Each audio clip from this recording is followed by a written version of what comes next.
તો સૌથી પહેલી ટીપ મારી જે બોટલ હોય છે એના માટેની છે. તો આપણે ક્યાંય બહાર જઈએ ત્યારે આપણે જે બેગ હોય છે એની અંદર પાણીની બોટલ તો લઈ જ જતા હોઈએ છીએ. તો ઘણી વખત એવું થાય કે આપણે બોટલને આમ બેગની અંદર રાખી દઈએ તો બોટલ જે હોય છે આવી રીતે આમ ઢળી જાય તો એની અંદરથી જે પણ કાંઈ પાણી હોય છે બધું જ પાણી બહાર નીકળી જાય છે. તો આ જે બોટલ છે એ ઢળે નહીં અને એકદમ સ્થિર રહે એના માટે આપણે શું કરવાનું છે કે આપણે સૌથી પહેલાં તો કોઈ પણ જે આવું લૂઝર હોય છે લૂઝર લેવાનું છે અને એને આપણે જે બેગ હોય છે ત્યાં આવી રીતે લગાવી દેવાનું છે. સેફ્ટી પિનની મદદથી આપણે આને લગાવી દેવાનું છે સૌથી પહેલાં તો.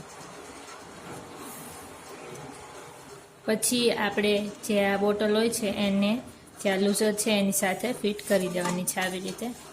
તો આવી રીતે કરવાથી શું થશે કે ક્યારેય પણ તમારી જે પાણીની બોટલ હોય છે આમ તેમ ઢળશે નહીં અને એનું જે પાણી હોય છે અંદરનું એ પણ બહાર ઢોળાશે નહીં. તો આવી રીતે તમે બોટલને ટાઈટ ફિટ કરી શકો છો. તો આ જે ટીપ છે તમને કેવી લાગી મને કોમેન્ટમાં જરૂરથી જણાવજો. અને જ્યારે પણ તમે બહાર બેગની અંદર બોટલ લઈને જાઓ ત્યારે આ જે ટીપ છે એનો યુઝ જરૂરથી કરજો. તો આની પછીની ટીપ આપણે જોઈ લઈએ. તો ઘણી વખત શું થાય કે આપણે જે શૂઝ હોય છે એને બહાર પહેરીને જઈએ તો એ ખૂબ જ ગંદા થઈ જતા હોય છે અને આપણે એને ધોવા માટે લઈએ તો આપણને ધોવામાં પણ ખૂબ મુશ્કેલી પડતી હોય છે. તો આપણે આને ઇઝીલી ધોવા માટે શું કરવાનું કે આપણે પહેલાં તો કોઈ પણ ટબની અંદર આપણે ગરમ પાણી લઈ લેવાનું છે અને એની અંદર આપણા જે શૂઝ હોય છે એને આવી રીતે ડૂબોળી દેવાના છે. પછી આપણે જે આ ગરમ પાણી હોય છે એની અંદર કોઈ પણ જે કપડાં ધોવાનો પાવડર હોય છે પાવડર આપણે લઈ લેવાનો છે અને એને આપણે જે આ પાણી હોય છે એની અંદર થોડુંક નાખી દેવાનું છે આવી રીતે. પછી આપણે 5-10 મિનિટ સુધી જે આ શૂઝ હોય છે એને આ ગરમ પાણી છે એની અંદર ડૂબાડીને રાખવાના છે. તો આપણે જે આ શૂઝ છે એને આ પાણીની અંદર ડૂબાડીને રાખીએ.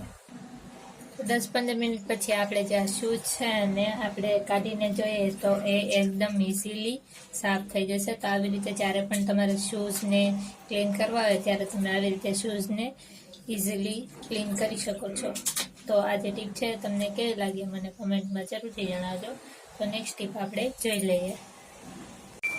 તો આપણી ઘણી બોટલો એવી હોય છે કે જે આમ નામ બંધ રહેતી હોય છે એ સાવ આપણે કામમાં નથી લેતા હોતા. ઘણી જે બોટલો હોય છે એ નવી હોય છે તો એને પણ આપણે યુઝ નથી કરતા. તો આ જે બોટલો હોય છે એની અંદર ઘણી વખત એવું થાય કે વાસ આવવા લાગે છે. તો આ જે સ્મેલ છે એને કાઢવા માટે આપણે શું કરવાનું કે આપણે સૌથી પહેલાં કોઈ પણ જે આપણા ઘરમાં જે ન્યૂઝપેપર હોય છે ન્યૂઝપેપર લેવાનું છે અને એને આપણે આવી રીતે વાળી લેવાનું છે. પછી આપણે જે આ ન્યૂઝપેપર છે એને આપણે જે આ બોટલ હોય છે એની અંદર નાખી દેવાનું છે અને પછી આપણે થોડી વાર જે ન્યૂઝપેપર હોય છે એને આની અંદર રહેવા દેવાનું છે. તો આવું કરવાથી શું થશે કે બોટલની અંદર જે પણ કાંઈ સ્મેલ આવતી હોય વાસ આવતી હોય બધી જ વાસ નીકળી જશે અને તમારી જે બોટલ છે એકદમ સારી થઈ જશે. તો આવી રીતે તમે જે બોટલ હોય છે એની અંદર જે પણ કાંઈ વાસ આવતી હોય એને કાઢી શકો છો. તો આ જે ટીપ છે તમને કેવી લાગી મને કોમેન્ટમાં જરૂરથી જણાવજો અને તમે આ વિડીયો ક્યાં શહેરથી જોઈ રહ્યા છો એ પણ મને કોમેન્ટમાં જરૂરથી જણાવજો. તો આની પછીની ટીપ આપણે જોઈ લઈએ. તો આપણે જ્યારે કોઈના પણ લગ્નમાં જતા હોઈએ ત્યારે આપણે મેકઅપ તો કરતા જ હોઈએ છીએ. તો ઘણી વખત થાય છે એવું કે જ્યારે પણ આપણે મેકઅપ કરતા હોય તો અચાનક કોઈક દિવસ આપણા જે કપડાં હોય છે એની ઉપર લિપસ્ટિક જે હોય છે લાગી જાય છે. એનો જે ડાઘ હોય છે એ જતો પણ નથી. તો આ જે ડાઘ છે એને ઇઝીલી કાઢવા માટે આપણે શું કરવાનું છે આપણે સૌથી પહેલાં તો જે લિપસ્ટિકનો ડાઘ હોય છે એની ઉપર આપણે પાણી આવી રીતે નાખી દેવાનું છે.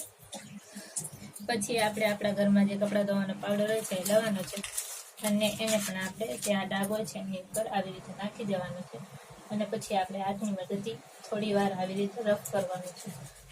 પછી આપણે કોઈ પણ જે નકામું બ્રશ હોય છે બ્રશ લેવાનું છે અને એને જે લિપસ્ટિકનો ડાઘ હોય છે એની ઉપર આવી રીતે રફ કરવાનો છે. આવી રીતે કરવાથી શું થશે કે તમે લિપસ્ટિકનો જે ડાઘ હોય છે એ એકદમ ઇઝીલી કાઢી શકશો.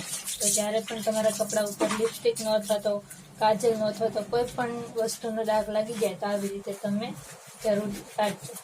તો આજનો વિડીયો તમને કેવો લાગ્યો મને કોમેન્ટમાં જરૂરથી જણાવજો. વિડીયો પસંદ આવ્યો હોય તો વિડીયોને લાઇક શેર જરૂરથી કરતા જજો અને ચેનલ ઉપર નવા આવ્યા હોય તો ચેનલને સબસ્ક્રાઈબ જરૂરથી કરતા જજો. જોતા રહેજો બ્લોગર દિવ્યાને. તો કાલે પણ મળીશું આપણે આવા જ વિડીયો સાથે.